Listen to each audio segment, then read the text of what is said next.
너니까 되지, 혹은 뭐 이거 아무나 아니야? 솔직히 귀찮아서 안 하시는 거잖아요. 무조건 앱테크, 짠테크 하라는 말이 아닙니다. 일단 이 부수입은 철저하게 분리해요. 지금 제가 여러분께 언급드린 이 모든 부수입이 아무나 다 할 수 있잖아요. 근데 중요한 거는 뭐다?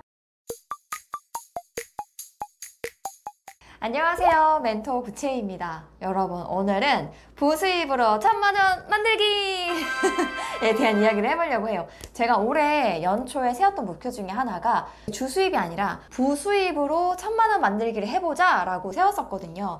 올해 상반기 결산을 해보니까 목표한 것의 한 60% 이상을 달성을 했더라고요. 제가 실제로 어떤 식으로 부수입을 내고 있는지, 부수입을 어떤 식으로 관리하고 있는지 이거 알려드리면 좋겠다 싶어서 오늘 영상을 준비했습니다. 사실 제 구독자분들이라면 대부분 아실 거예요. 제가 작가이면서 또 강사이면서 크리에이터이면서 또 개인 사업을 하고 있기 때문에 제 주수입만 해도 뭐 엑셀 가계부 판매하는 게 있죠. 신혼부부 재테크랑 또 가계부 원데이 클래스 강의를 판매하는 것도 있고, 유튜브에서 나오는 광고 수익도 제 주수입 중 하나죠. 올해 같은 경우에는 식단표도 제가 제작을 해서 공부 형태로 판매를 해봤었고, 또 가계부 루틴 커뮤니티죠. 우리끼리를 일기를 만들어가지고 지난 2달 동안도 열심히 활동을 했었거든요. 그러니까 사실은 제 주수입만 해도 적은 편은 아니에요. 그럼에도 불구하고 제가 부수입 활동을 이렇게 오랜 시간 동안 하고 있느냐, 남들이 보기에는 지금 하고 있는 일도 바쁜 것 같고 충분히 돈도 좀 버는 것 같은데 왜 저렇게 열심히 하고 있지? 첫 번째는 부수입으로 시작을 했는데 나중에 그게 디벨롭돼서 제 주수입으로 변한 것들이 꽤 많았어요. 이제 평생 직장이 없잖아요. 인생 살면서 바뀌는 직업만 한 5-6번 된다곤 하잖아요, 평균적으로.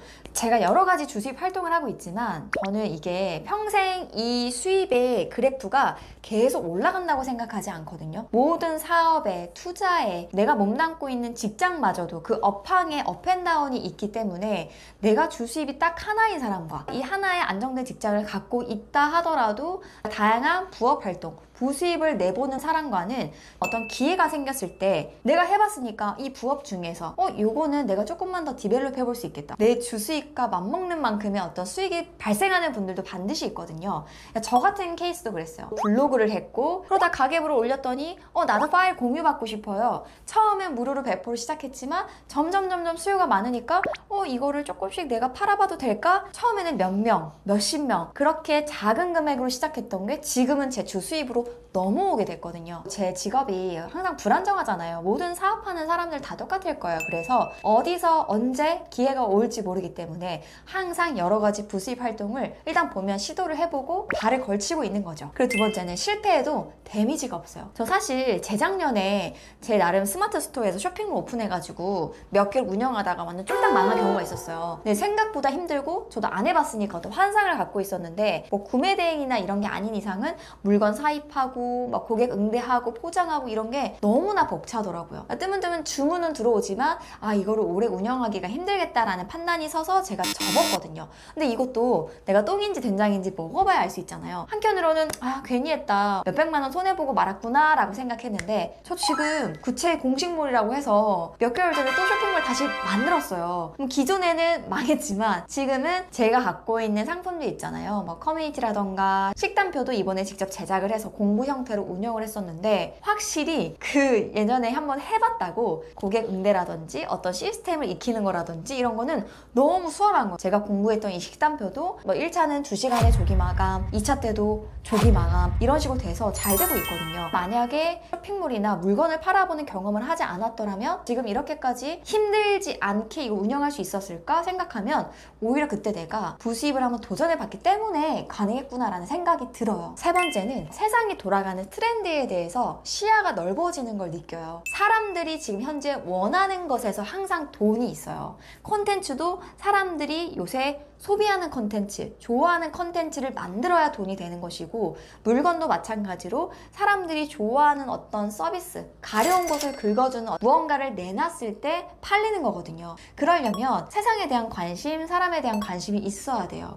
부수입이 꼭 돈이 되지 않을 수도 있어요. 그런데 직장 하나만 계속 다녀, 회사, 집, 회사, 집, 가끔 친구 만나, 밥하고 살림하고 아이 키우고 이게 다라면 내 세상이 너무나 제한적인 거죠. 근데 나는 부수입을 해. 반강제적으로 사람들이 뭐를 좋아하지를 계속 찾게 돼 있어요. 제가 쿠팡 파트너스를 하고 있는데 제품, 그 링크를 공유를 해서 누군가가 이 링크를 통해서 물건을 샀을 때 3%의 수수료를 주거든요. 내가 한 달에 사는 물건들이 최소한 수십 개씩은 되는데 그 중에서도 사람들이 좋아할 만한 거, 이거 올렸을 때 그 수익도 좀 괜찮게 날 만한 거, 무언가를 또 선별을 해야 돼요. 시장에 대한 트렌드를 부수입 활동을 여러 개 하면서 자연스럽게 습득되는 장점이 있더라고요.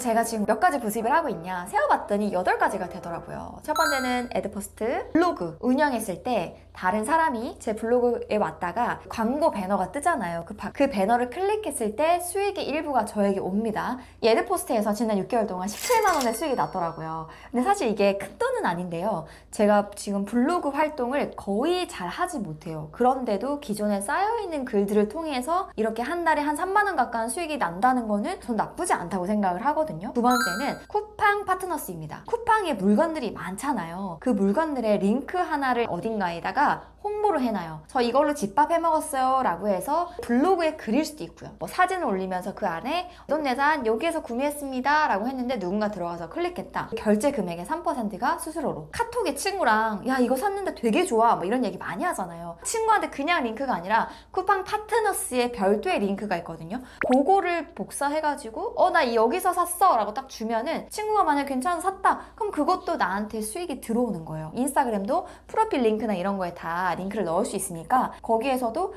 추천하는 링크를 넣는 거죠. 내가 어차피 한번 사봤고 써봤고 이런 것들을 내가 갖고 있는 채널에다가 그냥 링크만 올려놓으면 누군가는 그걸 클릭을 하고 수익을 낼 수 있다는 점에서 저는 괜찮다고 생각을 해요. 세 번째는 네이버 TV. 요거는 16만 원이 발생했어요. 근데 제가 유튜브도 하고 인스타도 하고 여러 일을 하다 보니까 그냥 같은 영상을 유튜브 쇼츠에도 올리고 인스타 릴스에도 올리고 똑같은 걸 또 네이버 TV에도 올려요. 그러니까 원소스로 멀티 유지를 하는 거죠. 컨텐츠 만드는 분들은 이렇게 하나의 글을 블로그용으로 조금 늘리고 인스타용으로 조금 줄이고 영상 버전으로 만들면 유튜브 이렇게 되는 거거든요. 그리고 네 번째는 당근마켓. 요거 어떤 분이 이거는 부수입 아니지 않아요? 라고 말씀하시는데 아니 왜 이게 부수입이 아니에요? 내가 뭐를 이거 내다 팔까 찾아보고 닦고 사람 만나야 되고 가격 밀당해야 되고 뭐 포장해서 보내줄 수도 있고 당연히 부수입이죠. 한 가지 물건을 살 때 저는 기존에 비슷한 것들을 하나를 버리려고 하거든요. 옷을 하나 사면 기존에 있던 옷을 하나 버리는 식으로.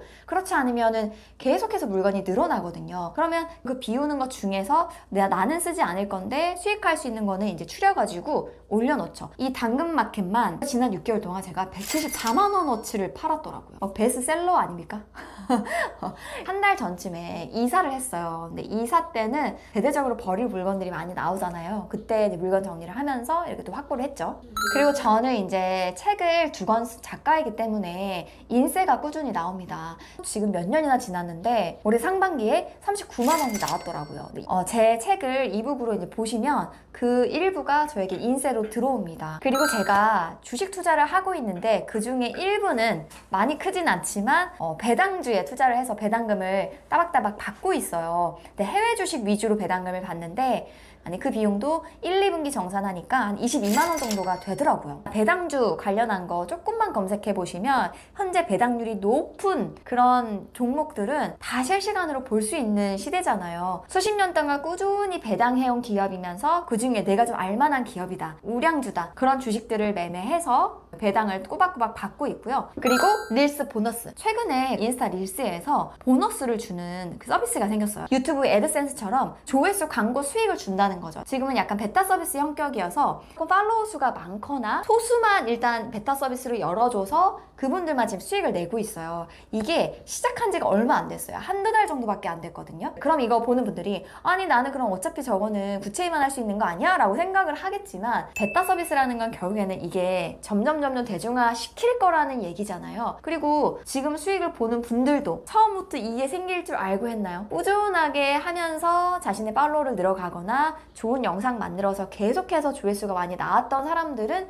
준비를 해놓고 있으니까 기회를 잡은 거잖아요. 그래서 만약에 인스타 하시는 분들은 이렇게 릴스 길지 않아도 돼요. 요새는 5초 정도. 제가 안 그래도 어제 팀장님한테 그 몇 개 공유해줬거든요. 아니 우리 힘들게 30초 1분짜리 편집 안 해도 되겠다.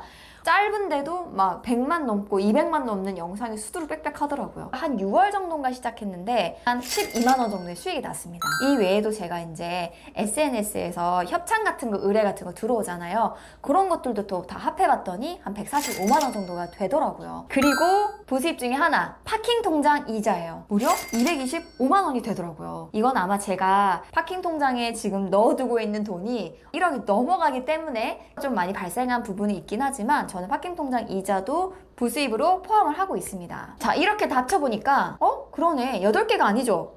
9개에서 지금 667만 원이 발생을 했거든요. 물론 보니까 지분의 절반 이상은 파킹 통장 이자와 당근마켓이 차지를 했다. 근데 저는 부수입이 단돈 10,000원이라도 일단은 내가 시도를 해봤고 거기에서 수익이 발생하기 시작했다라는 게 가장 중요한 것 같아요.